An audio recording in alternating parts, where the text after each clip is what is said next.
Hi guys, for today's video, nagluto ako ng kanin. Siyempre, ayan, malapit nang maluto. Medyo nangangamoy na rin, luto na yan. So, ayan, nagluto rin ako ng aking ulam. So, ito ang aking ulam for today. Inabraw, iti Ilocano, inabraw nga. Aba, wano galyang nga kunada. Inikak iti, kompleto nga rikado na. Inikak iti tarong, kamatis, inikak iti utong, inikak moton iti laok na dilis.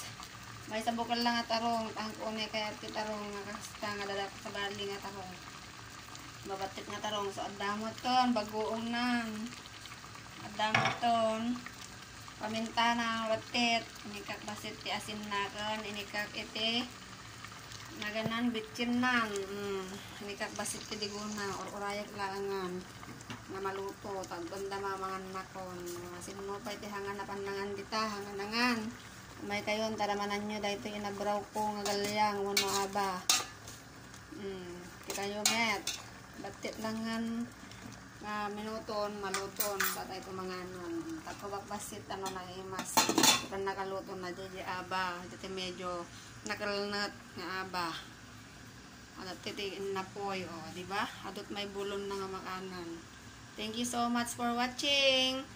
Maraming salamat sa lahat ng mga nanonood sa aking mga videos araw-araw.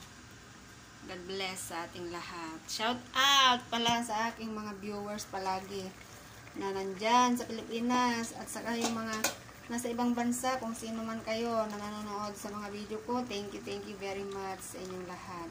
Kapag napanood mo na itong video na ito hanggang sa dito sa oras na ito, ayan, mag-comment ka dyan at sabihin mo kung nasaan lugar ka ngayon para i-shout out kita sa susunod na video ko. Ayan, maraming salamat. Bye bye and thank you so much.